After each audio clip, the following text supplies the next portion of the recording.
Welcome to HR Priya's channel. வாங்க உருளைக்கிழங்கு gravy செய்யலாம். பாருங்க, ஒரு 250 கிராம் உருளைக்கிழங்கை வேக வச்சு வச்சுருக்கேன். இப்போ தோல் எடுத்து சுத்தம் பண்ணிடலாம்.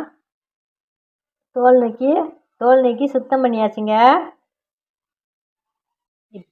இப்போது அடுப்பில் ஒரு ஃபேன் வச்சுருக்கிறேன். ஃபேன் காயிட்டோம். இதில் எண்ணெய் சேர்த்துக்கலாம்.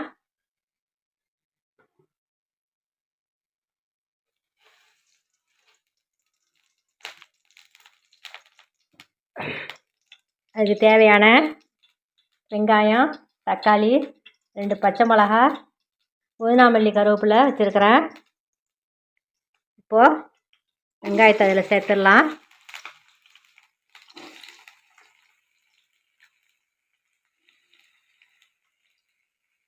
நல்லா வதங்கட்டங்க.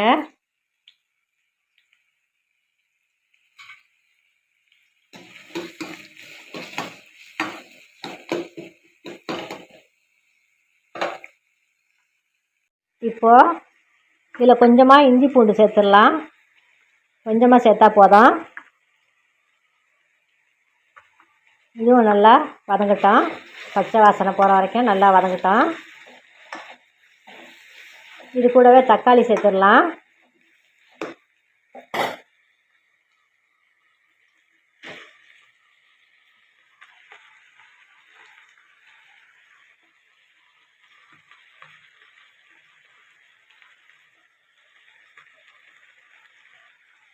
நல்லா ஒரு 3 தக்காளி பழுத்த பழமாக அரிஞ்சு வச்சுருக்கேங்க.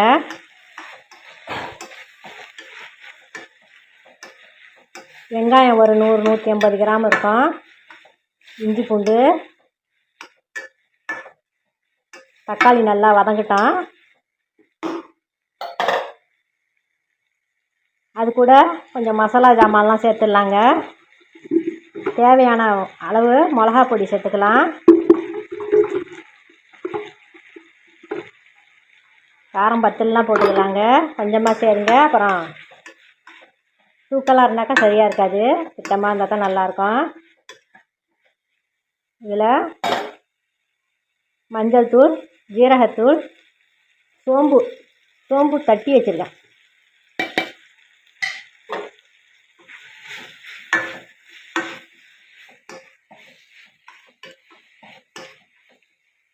இது நல்லா கொஞ்சம் வதங்கட்டங்க. பாருங்கள், ஓரளவு வதங்கிடுச்சு. புதினா மல்லியும் போட்டுட்டேன் அதுலேயே. ஓகேங்களா? இதில் கொஞ்சம் தண்ணி சேர்த்துடலாம்.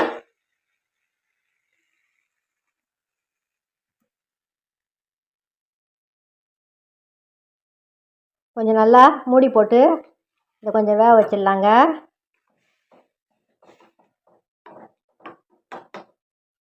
காரம் எல்லாம் செக் பண்ணிக்கலாம்.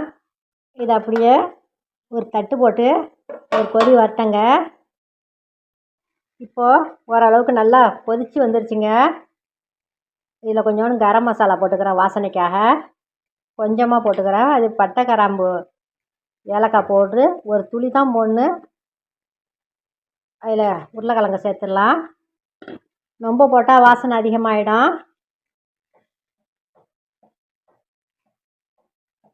இது நல்லா பிறண்டு வரட்டங்க.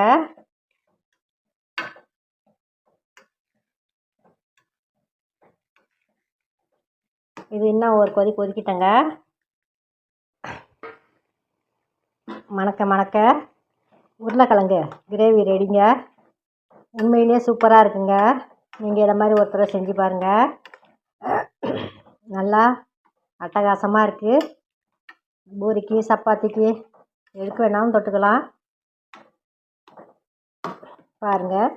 இந்த வீடியோ பிடிச்சிருந்தா லைக் பண்ணுங்கள், ஷேர் பண்ணுங்கள், சப்ஸ்கிரைப் பண்ணுங்கள். இன்னொரு வீடியோவில் சந்திக்கிறேம்மா. நன்றி, வணக்கம்.